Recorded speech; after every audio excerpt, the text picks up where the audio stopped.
Waiter. Yes, sir?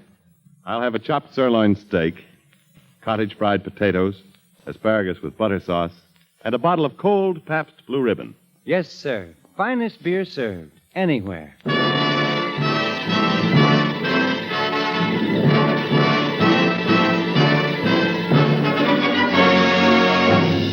From Hollywood, Pabst Blue Ribbon, finest beer served anywhere, proudly presents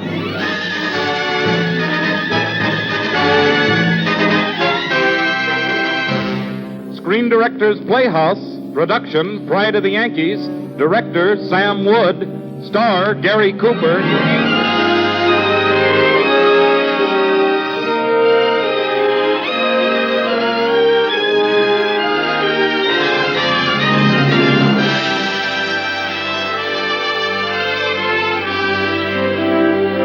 The Hollywood Screen Directors present the life of baseball's beloved Lou Gehrig. The motion picture story, Pride of the Yankees, starring Gary Cooper.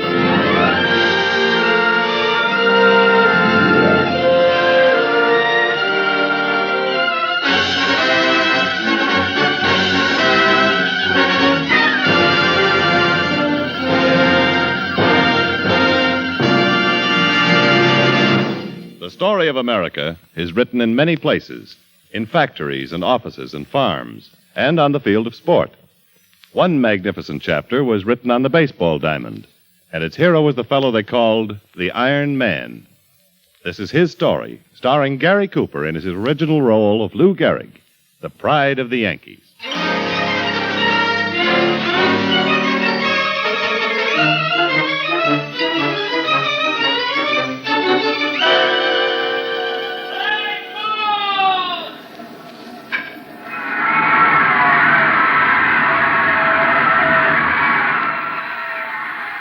That was the sound he loved. The clean, sweet crack of a bat saying howdy to the horsehide cover of a baseball. The first time I ever heard that sound in connection with him was in the office of the athletic director at Columbia University. It came from a long way off and was immediately followed by another sound much closer by. Holy smokes. A fly all the way in from Southfield? Who hit it, Coach? That's the boy I've been telling you about, Blake. Lou Gehrig. My number one halfback on next year's football team. Football? For a kid who can hit a baseball this far, he's for the big leagues. Blake, lay off. No pro baseball for Gehrig. He's studying to be an engineer. Besides, I'm saving him for football. Oh, sure, Coach, but you don't mind, just as a favor to the working press, you don't mind if I introduce the boy to Miller Huggins, manager of the New York Yankees, do you? He was another Babe Ruth. I knew it. I not only introduced him to Miller Huggins, I got him signed with the Yankees. I was with him that day in Chicago when he played in his first major league game. I was in a box over the dugout with old man Twitchell, the hot dog king, and his daughter, Eleanor. I'll lay it in there, Herbie. Throw to it, boy. Come on, boys. Hey, Gehrig. Hey, you, Gehrig. Oh, me? Hey, you mean me? Yes, you. Come on the double. Yes, sir. Right up, Mr. Huggins. Hey, look out. Watch those bats. Whoop.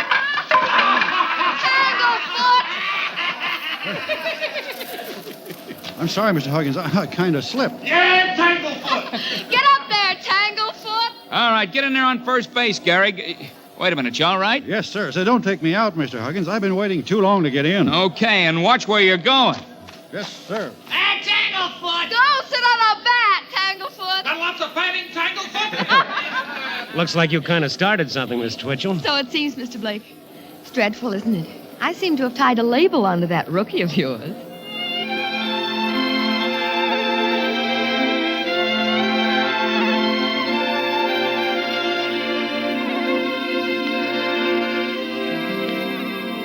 Crossed me up on that outside curve. So she says to me, I'm Some crazy. training table, Mr. Blake. Yeah, this is the Rathskeller. Yankee teams always come here after a game in Chicago. Good eats. And I'm hungry. Lou, old boy, you did all right in there this afternoon. I kind of stumbled right into things, so to speak. Well, the fans will just remember you all the better. But that name, Tanglefoot, and that girl you were sitting with started it. Yeah, that's Eleanor Twitchell. You see a lot of her, Lou. As a matter of fact, there she is now in the fire. Hi there, Mr. Twitchell. Hello, Ellie. Ah, the Yankees. I hear you had a rough game today, boys. We were jinxed. It'll never happen again. How about that Tanglefoot fellow, your new first baseman? Are there any more at home like him? Now, there's a girl that's riding for a fall, Mr. Blake. I don't think she saw you, Lou. I wouldn't say anything. Here she comes. Yeah, so she does.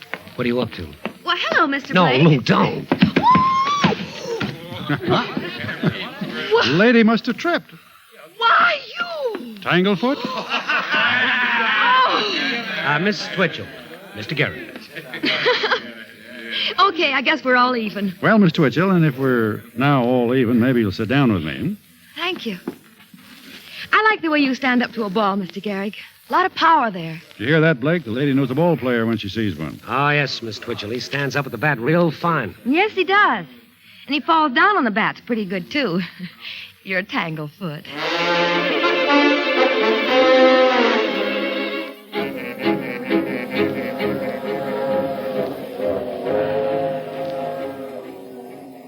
Well, bye-bye Chicago until the next time, Lou. Look, Mr. Blake, you know all about women. Oh, sure. What does it mean when a girl says you remind her of a Newfoundland puppy? Well, if it were an Airedale or a police dog, that'd be fatal. But a Newfoundland puppy, I'd see her again if I were you.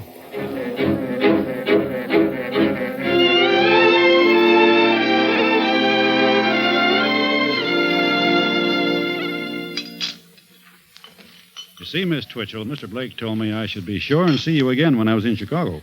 Oh, but Mr. Garrick, that was the last time. And the time before that. Hey, do you realize that this is my last night in Chicago this season and that this is goodbye? Mm-hmm. 6 more cities to go before the World Series. 6 more goodbyes. 6 more what? Well, you play in 7 cities when you're on the road. You must have a girl in every city, you know, like a sailor, a girl in every port. What's Miss Boston's name? I never said I had a girl in Boston. Have you? Uh-uh.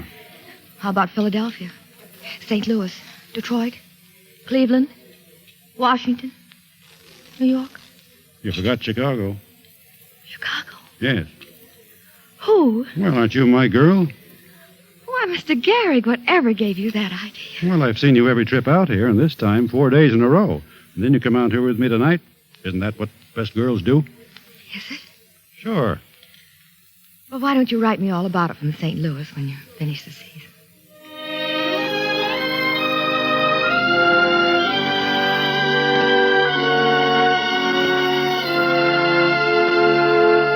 The series wound up in St. Louis that year. The Yankees needed only one more game to clinch the World's Championship. And I'll never forget the day of that last game. Yes, sir, this is a World Series that'll go down in history. Babe Ruth and Lou Gehrig have each hit a home run for a little boy bedridden in a St. Louis hospital. But here in the press box, I've just been informed that Gehrig has promised 2 homers for that kid in the hospital. And here we are in the 8th inning, and Gehrig is at bat again. Will he do it? Here comes the pitch. And it's wide. Looks like they're going to pass him. Here comes the next pitch. And it's another wide one. Come on, pitch to me. 2 men on base, 2 out. And it looks like they're going to walk Gehrig, his last time at bat in this World Series. All 3. Come on, give me one I can reach. It's 3 balls. Gehrig waiting for the next pitch, and here it comes. It's way wide, but Gehrig is reaching for it desperately. And there it goes. It's going, and he does it. Gehrig's second homer, scoring 3 runs and clinching this World Series.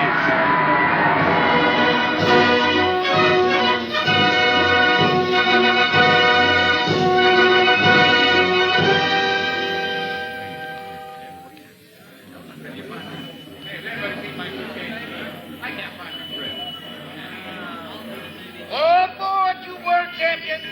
New York, here we come. Well, Lou, you did it. What a ball game. Thanks, Blake. I was lucky. Telegram, Mr. Gehrig. Oh, here, Porter, I'll take it. Open it for me, Blake. Sure. It's from Chicago. What's it say? It just says love, and it's unsigned. Boy! Out of my way, Blake. I'm not going with you. Now, Lou, come back here. Where are you going? To Chicago to see if a girl named Unsigned has a home for a Newfoundland puppy.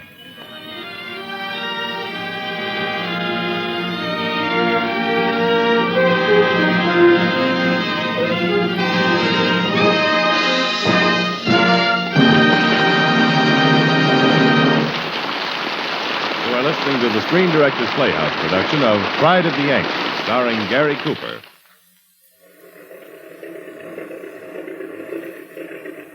You are at Phoenix, Arizona. The big Constellation taxis up to the airport. You, tired and bored from your long flight, walk down the steps from your plane into the dry desert air. So this is Arizona. The blazing sunshine feels mighty good and mighty hot. Perhaps while you're waiting for your baggage, you can find a cold bottle of... Ah, there you are. That little blue sign in the window. Pabst Blue Ribbon. Finest beer served anywhere. Yes, during these late September days, you're just one of millions of men all over America to whom that Pabst Blue Ribbon sign means welcome relief. For Pabst Blue Ribbon does something more than quench your thirst. It gives you taste. Blue Ribbon taste. The kind of taste you can't get anywhere else in the world except in that Pabst Blue Ribbon bottle. And fortunately, you can get that Pabst Blue Ribbon bottle all over the world. Yes, you hear it everywhere. In Phoenix and Philadelphia and Fresno and Fort Lauderdale. Pabst Blue Ribbon. Finest beer served anywhere. Your taste will tell you why.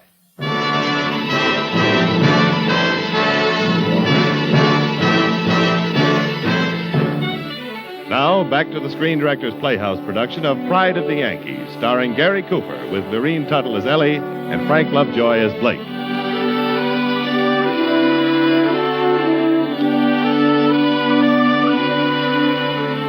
There were two firsts now in Lou Gehrig's life, baseball and his new wife, Eleanor. And for the life of me, I couldn't figure out which one came first. I was best man at the wedding, and now, some years later, here I was still ringing their apartment bell. Oh, hello, Blake. Come in. Happy anniversary. Here, for the bride. Thanks, Blake. At least you remembered. Oh, where's Lou? I was hoping he was with you. With me? Did he say that... Oh, now, look, Ellie, I bet you this is the first time he's been late since he was married. This is the fourth time, Blake. And I know where he is. Oh, now, don't talk like that, Ellie. Lou is true blue. Where are you going? I'm going to get him. Oh, you can't do that. I can. Oh, I can't believe it. Almost destroys my faith in human nature. Lou Gehrig would... Hi, Ellie. Hiya, Blake. Lou, I know where you've been. Oh, now, wait a minute, Ellie. At least give him a chance to explain. What do you mean, explain? Ellie just wants to know what the score was. I want the truth, Lou. 23-22, so help me. Score? What are you two talking about? Sandlot baseball. I've been umpiring a kids' game on a vacant lot. I told you I knew where he was, didn't I, Blake? Why, you don't talk to me, you Borgia. And you, Lou, playing with a bunch of kids on your anniversary. Gotta keep my hand in. I'm a baseball player. Yep, Blake was right. You still stand up at the bat real fine, Mr. Gehrig. Gosh, when you said that, the Chicago Rathscutter where we met jumped right up in my lap. You've won a lot of records since then, Lou. Most valuable player in the American League. Well, the record I like best is that I haven't missed a game since I started playing for the Yankees. I know. Not even for our honeymoon. What's wrong with a honeymoon in the Yankee Stadium? Nothing, darling, nothing.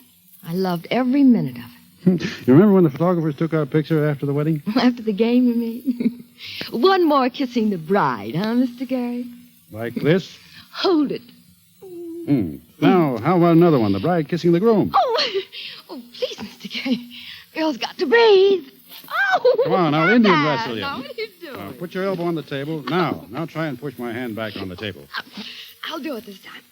Ooh. Come on, say you're my tanglefoot. Say it. Ow, ow, ow. I'm your tanglefoot. I'm your tanglefoot. There, that's better. The winner. But I'll win someday, fair and square, and make you say it.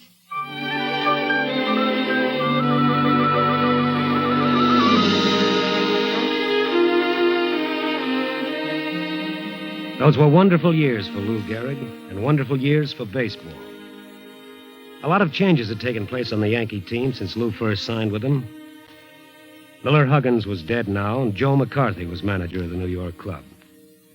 Babe Ruth left the Yankees, and Lou Gehrig was captain of the team. But I was still with him the day he played his 2,000th consecutive game. Come on there, Iron Man. Want to be late for the game? Come in a minute, Blake. There's no hurry. No hurry, he says. On your 2,000th game? I wouldn't be surprised if the fans chipped in and bought you an automobile. Maybe they'll give him a yacht. Sure, an automobile and a yacht and the Statue of Liberty. I think I better go, Ellie. Well, go on, but I'm warning you. All you'll get is a horseshoe of roses. Oh, don't be so cynical, Ellie. With good luck, Lou Gehrig on a ribbon. Ladies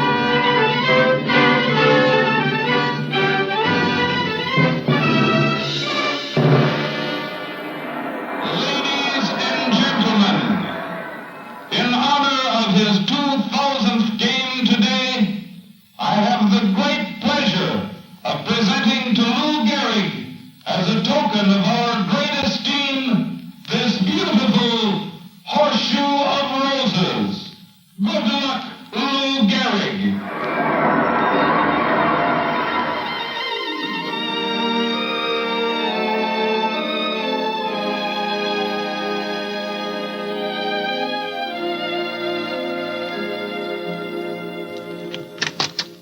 Hiya, Tanglefoot. Oh, no. A horseshoe of roses. Suitably inscribed. Oh, darling, come in. You look so funny with that horseshoe of roses around your neck. I wanted to knock a homer for you today, but maybe I tried too hard. I struck out 3 times. Oh, if they only realized what was back of those 2,000 games, they'd have given you the Yankee Stadium. Here's what to do with their old roses. Cat. Hey, look out. It's right back at you for having blue eyes. And this was the time in Chicago you got beamed and went right on playing. And this is for being the best fan a man ever had. Oh! And that's for when you played 12 innings in St. Louis with a broken toe. Hey, don't. I'll Indian wrestle you. Give me your hand. All right, come on. Now say your Tanglefoot. Say it. Say it. Ooh, okay, I'm a Tanglefoot. I won. I made you say it fair and square. I won. Now don't pretend you let me. Oh, hey, my shoulder. Lou, what's wrong? I don't know. I must have sprained it. Does it hurt bad? Kind of like it's paralyzed. I felt sort of stiff at the game. And maybe that's why I struck out.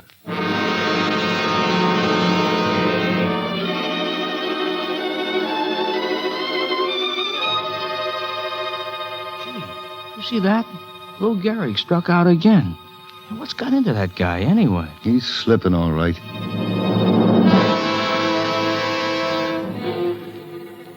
What an exhibition. You call that baseball? Gehrig booted the game. Threw it right down the drain.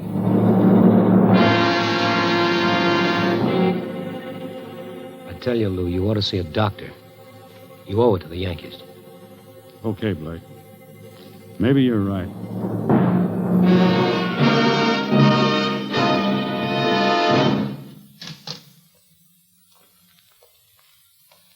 Sorry to keep you waiting, gentlemen, but I wanted to have a look at these X-rays.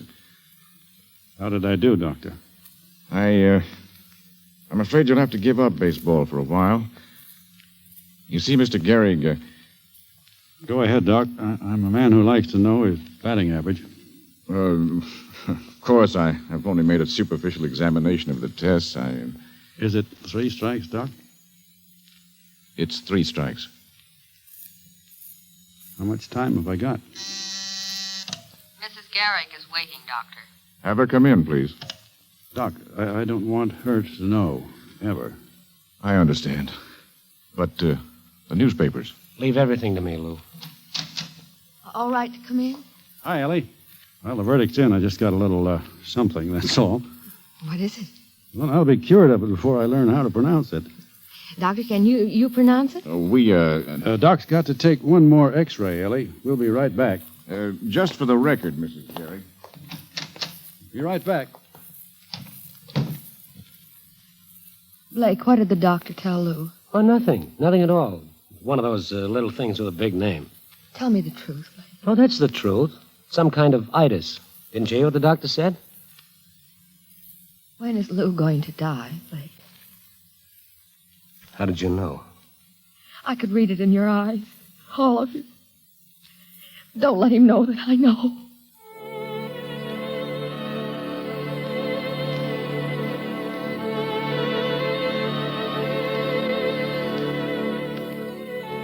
That afternoon at the stadium, Lou Gehrig took himself out of the lineup. The fans heard the news for the first time. Your attention, please. Lurene, now playing first base for New York.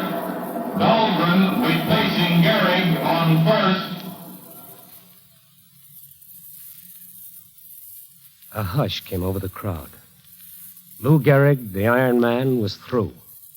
After 2,130 consecutive games, 14 years, a legend in the history of baseball was finished.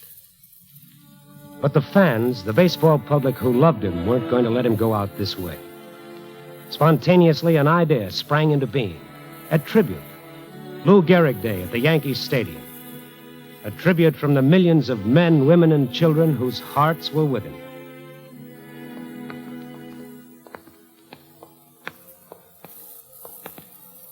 Listen to them, Lou.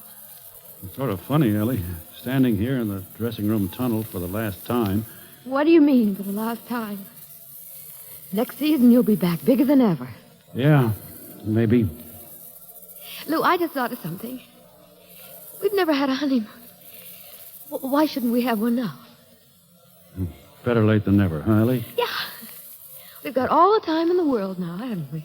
Yeah, all the time in the world. Ellie, I had this made up for you.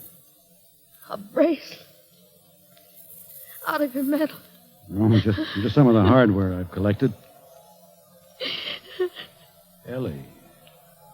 I guess I've got a right to cry a little. It's so beautiful. I wanted you to have it, Ellie, because you've given me so much. You've been so. You're such. Oh, you dope. Are you making love to me, you big ape? And now, here he is, Lou Gehrig.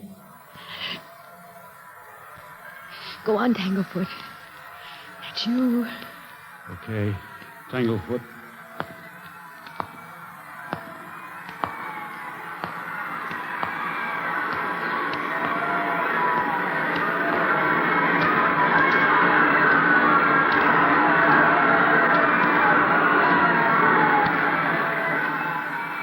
Wearing his uniform for the last time, Lou walked alone from the tunnel. When he reached the microphone, 62,000 voices stopped screaming. The entire stadium rose in silent tribute, waiting for him to speak.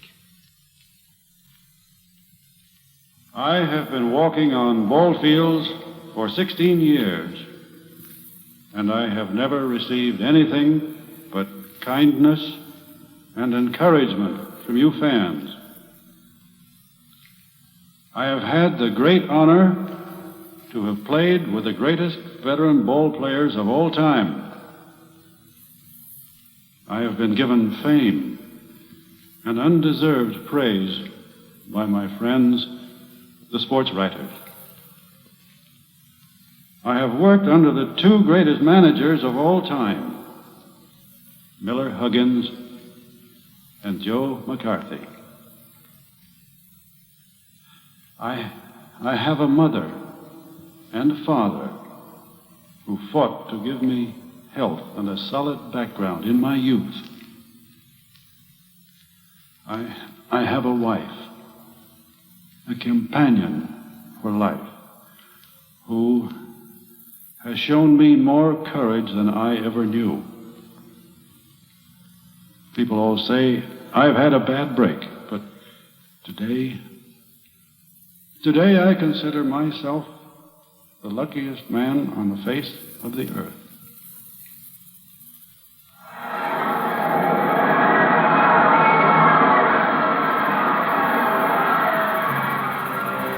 Lou turned like a man in a dream and walked slowly across the ball field toward the tunnel. Not once looking back. Walking out of baseball, and out of his life, a champion. And all over America that afternoon, the hearts of millions more filled as they cheered him for the last time and said hail and farewell to our own Lou Gehrig, the pride of the Yankees.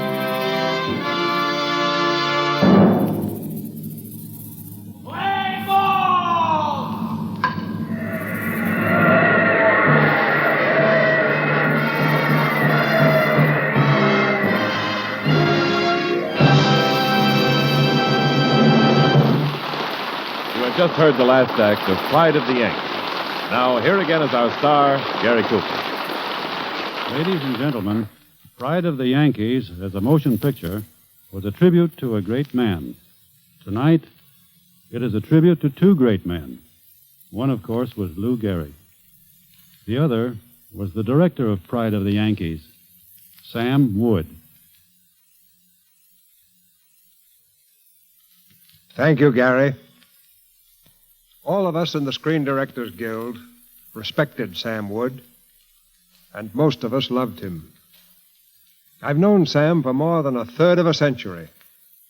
We first worked together in 1916. He was an extra. And then I made him assistant director in my unit.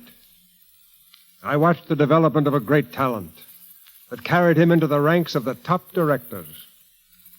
Sam was a pioneer in the motion picture industry, and I've never known a more staunch supporter of individual freedom and the American way of life. He was a great director and a great citizen and a great man. All of us who knew him salute his passing.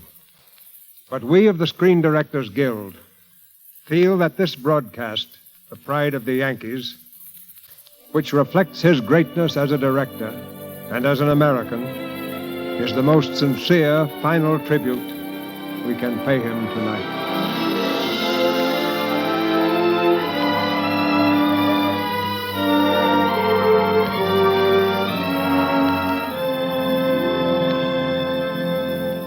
Thank you, Mr. Cecil B. DeMille, for your stirring tribute.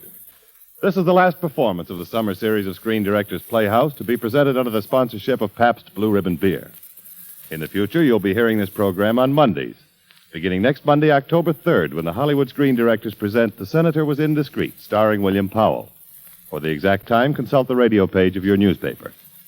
Speaking for the makers of Pabst Blue Ribbon, I want to extend sincere thanks and congratulations to all the stars and players who have taken part in these fine dramas, to the screen directors who have supervised their production, and to NBC. Also, a special note of thanks to Mr. Don Sharp for his splendid cooperation. Starting next week, the makers of Pabst Blue Ribbon will bring you, at the same time and over the same network, that intensely humorous and human radio series entitled The Life of Riley, starring William Bendix. To those within the range of television, Pabst Blue Ribbon will also bring you on the NBC television network Tuesday nights, The Life of Riley. Remember, starting next week, Tuesday nights on television, Friday nights on radio, we invite you to enjoy The Life of Riley with Pabst Blue Ribbon. Finest beer served anywhere.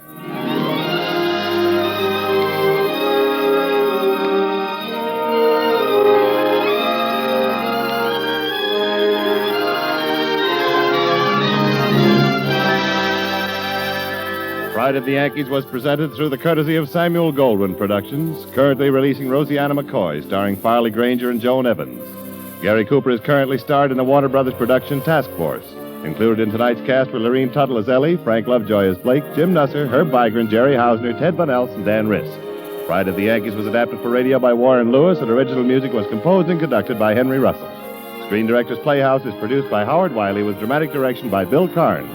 Don't forget, Screen Directors Playhouse will be heard henceforth on Mondays, beginning next Monday with The Senator Was Indiscreet, starring William Powell.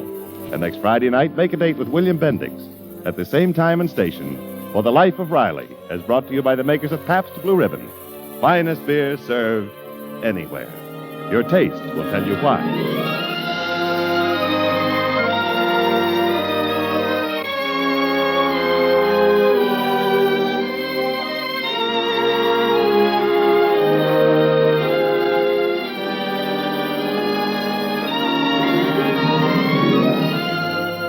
Screen Directors Playhouse is brought to you by the Pabst Brewing Company of Milwaukee, Wisconsin, Newark, New Jersey, and Peoria, Illinois, and sent your way with the best wishes of the Pabst Blue Ribbon dealers from coast to coast. James Wallington speaking.